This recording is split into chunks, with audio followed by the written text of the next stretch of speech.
Welcome to Divine Insights, your go-to destination for in-depth Bible studies, inspiring devotionals, and thought-provoking discussions on faith and spirituality.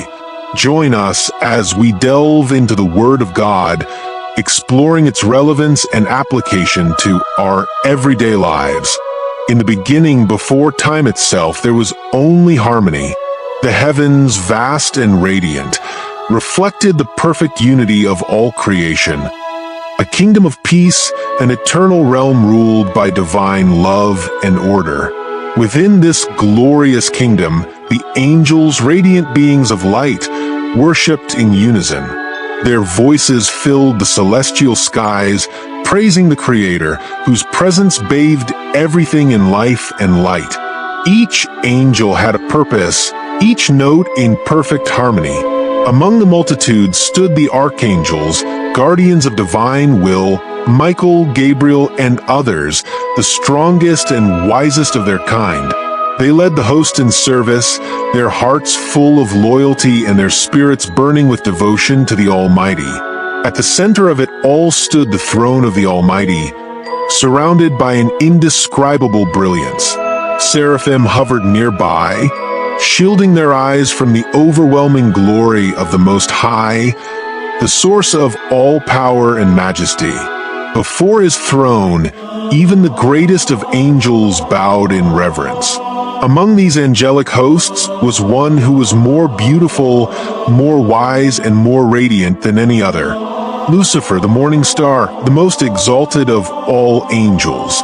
His voice was unmatched in beauty, leading the heavenly choirs in worship of the Creator.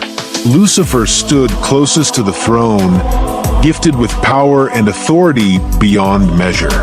In this place there was no strife, no conflict, only peace, only worship. Heaven was in perfect order, a reflection of the Creator's perfect will. But even in this place of eternal harmony, the seeds of rebellion were quietly taking root.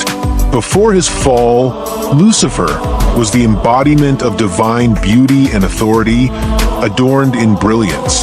His form was crafted with the finest jewels, sapphires, emeralds, and gold, each reflecting the light of the Creator's glory. His voice was a melody that resonated throughout the heavens, commanding the choirs of angels in worship. His wings, spread wide, shimmered with every hue of light, casting a glow across the celestial realm. Lucifer was not merely a figure of beauty. He was given great authority, standing at the very throne of God, walking in the midst of holy fire. He held power second only to the Almighty himself, trusted to guard the highest mysteries of the heavens. But within him, a spark ignited a desire for more. Once the bearer of light, Lucifer's heart had grown heavy with ambition. No longer content with his place, no longer satisfied with his authority, his thoughts drifted toward one ultimate desire: to rise above even God himself. He began to whisper to the angels closest to him, those who admired his power. With cunning words and subtle promises, he planted seeds of rebellion. Why must we serve when we could reign? Why should we not be equals to the Creators? One by one, they listened, they followed. Lucifer's charm, his authority, and his promise of a new order were too tempting for many. A third of heaven's angels turned their wings away from the Creator, aligning themselves with the one who sought to claim the throne. The heavens, once united in perfect worship, now found themselves divided, split by the ambition of one who sought more than he was given. What began as a thought had now become an army. The time had come. Lucifer, no longer a servant, would lead his rebellion. The war in heaven had begun. There was a disturbance in the essence. Every being in heaven could feel it. A shifting of reality on a cosmic scale was about to unfold. But in a moment, in the twinkling of an eye, everything would change. Nothing would ever be the same after the events about to transpire. A trumpet blast shattered the peace, signaling the beginning of the end. The fallen angels began to mobilize. At the speed of light, every being took its place in their respective lines and ranks. The more powerful angels positioned themselves on the front lines, while the weaker ones gathered at the rear. There was no sound, only the eerie shifting of the atmosphere as the beings of light, now clothed in darkness, assembled themselves against the Lord Almighty. As far as the eye could see, an endless sea of black formed, rank after rank. The remaining angels of light watched in confusion and horror, their minds reeling. The fallen angels gathered in the vast expanse called Nullus, the sea of glass that stretched before the mountain of the throne. Normally, to approach the presence of the one from beyond, one would fly into the realm of his marvelous light and bask in it. But Lucifer had chosen a different path. He would lead his armies to march upon the holy grounds of Nullus, all the way to the base of the throne steps. The 24 elders, suspended in the essence, barely noticed the oncoming tide. They remained absorbed in their eternal praise and worship to the one from beyond, clothed in robes of living, eternal flame that shifted colors. Their praises were drowned out by the advancing armies of Lucifer. The four mighty beasts, full of eyes before and behind, took notice of the encroaching blackness. They guarded the base of the throne, each one distinct, the first like a lion, the second like a calf, the third with a face like a man, and the fourth like a flying eagle. Each beast had 6 wings, and their bodies were covered with eyes inside and out. These creatures never rested, crying out day and night, "Holy, holy, holy Lord God Almighty, who was and is to come." At first, it seemed as though the beasts would attack, but at an unseen command, they remained at peace. They growled and barked as the dark angels marched past, but they did not strike. Even the mighty beasts bowed their heads and backed away at Lucifer's approach. Thunder and lightning rumbled as voices whispered the many names of God. The door of the throne room loomed before them, a colossal spectacle beyond human comprehension, made of solid gold and encrusted with unknown jewels. Its enormity was equivalent to staring into the heavens from the earth. Inscribed upon the door were words, "King of Kings" at the top, "Lord of Lords" at the bottom, and "Everlasting to Everlasting" in the center, alongside ancient hieroglyphics of the spirit realm. As Lucifer floated before the great door, even his cloak of darkness couldn't hide the radiant light that emanated from him. So close to the Father, his body instinctively responded to the holy presence, angering him deeply. In a fit of rage, Lucifer mutilated himself before the throne room. He ripped the organ pipes from his back, cursing the Creator as they fell to the ground below with a deafening clang. He tore out his vocal cords, casting them down as well. Though the wounds healed instantly, it was a demonstration of defiance. Lucifer then crushed his crown, the first angel's crown, and threw it to the ground. The heavens gasped in unison at the sight. With that, the doors of God swung open with a blinding light and deafening winds. A low hum of many voices, as deep as the sea, echoed the names of God. The winds rippled through the essence, briefly pushing Lucifer back. At the door stood a lone figure, his face shining like 1,000 exploding suns. A crown of 10,000 diamond steeples sat upon his head, too magnificent to touch. His skin appeared as flowing liquid light, his hair a cloud of pure divine energy, and lightning flashed through his beard. His robe pulsed with holiness and divine energy. Before him stood the King of Glory, the Lord, strong and mighty. The sheer force of his presence caused some of the dark angels to flee in terror. His eyes burning with eternal fire, seemed like galaxies of blazing power. Above his head was a rainbow, to his right a burning star, and to his left a moon. He opened his mouth, and his word reverberated through the essence, reaching the angel's senses before the sound. "Speak," the master commanded. Lucifer, full of vanity and malice, spread his golden wings and boasted, "You know why I'm here. I'm done being your lackey. Look, I've amassed an army. A third of the angelic host answers to my call. I was created to protect and cover you, but now it's my turn.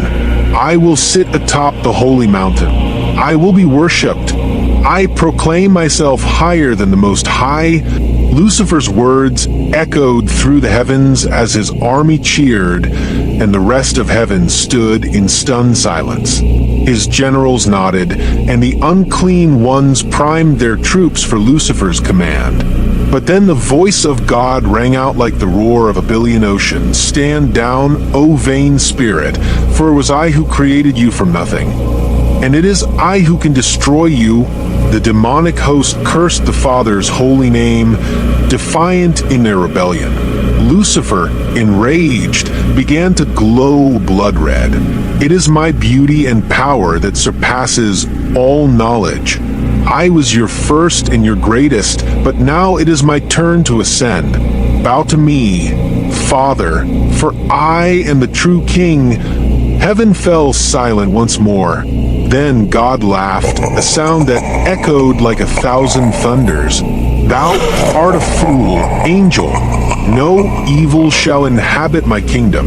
Depart from me, workers of iniquity." At the sound of the fourth trumpet, you will be cast into the lower realm prepared for mankind. There you will watch them take your place at my side. With those words, the Almighty turned his back on Lucifer. In a fit of rage, Lucifer transformed into a horrific dragon, 1,000 feet tall with 7 heads and 7 tails, each crowned with black. He cursed God in 7 different tongues and unleashed a devastating fire blast, aiming to destroy the King of Kings. The blast erupted with such force that the essence itself seemed to shatter. The light of the throne dimmed for a brief moment before it rebounded, brighter and fiercer than ever. Michael, the Archangel of War, stepped forward, sword in hand, his golden armor reflecting the brilliance of heaven. Behind him, the loyal angels assembled in battle formation, their faces set with determination. Michael raised his sword high and declared, "Who is like unto God? To arms, warriors of light, for the honor of the Almighty." His voice reverberated across the expanse, igniting the spirits of the faithful. The loyal angels surged forward, their movements swift and precise, like a flood of radiant light against the advancing darkness. The clash was cataclysmic. Heaven's pure light collided with the shadowy darkness of the fallen. The air crackled with divine energy and the howls of rebellion. Swords of celestial fire met jagged weapons forged in the depths of pride and malice. The very fabric of the heavens trembled as the two forces waged war. Lucifer, in his dragon form, towered above the battlefield, his 7 heads spewing curses and fire. He struck down scores of angels with his mighty claws and tails, his rage fueling his strength. Yet Michael was undaunted. With a mighty leap, he confronted Lucifer, their swords meeting in a shower of sparks that illuminated the heavens. "You cannot win, Morning Star," Michael said, his voice steady. "Your pride blinds you to the truth. The Creator's will cannot be undone." Lucifer roared, his voices overlapping in a cacophony of fury. "You are a fool, Michael. Your loyalty binds you like a slave. Join me, and we shall reign together." Michael's eyes burned with righteous fury. "I serve the one who is, who was, and who is to come. Your rebellion is futile." The battle raged on, each clash of their swords shaking the heavens. Around them, angels fought valiantly, their cries of determination mingling with the lamentations of the fallen. The sea of glass became a battlefield, its pristine surface stained with the fiery remnants of the conflict. As the battle reached its zenith, the voice of the Almighty rang out once more, "Enough!" The command resonated through the essence, freezing every being in place.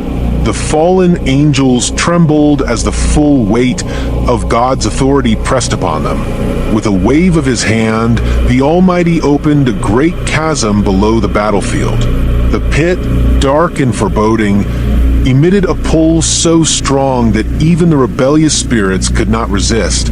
One by one, the fallen were cast down, their cries echoing as they descended into the abyss.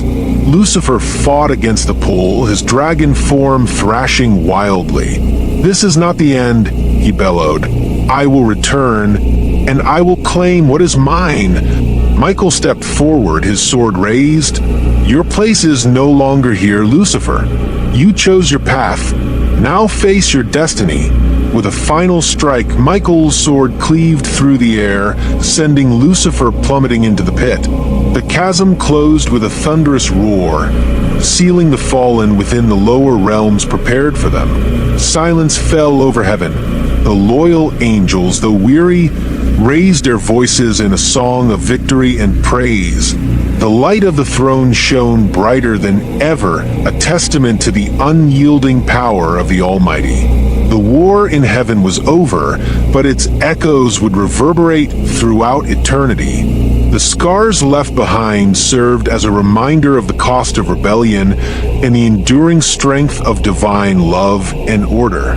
And so, heaven returned to harmony, its radiance unbroken, its purpose unwavering. Yet in the depths below, the fallen plotted, their whispers of defiance carried on the winds of time, waiting for their chance to rise once more.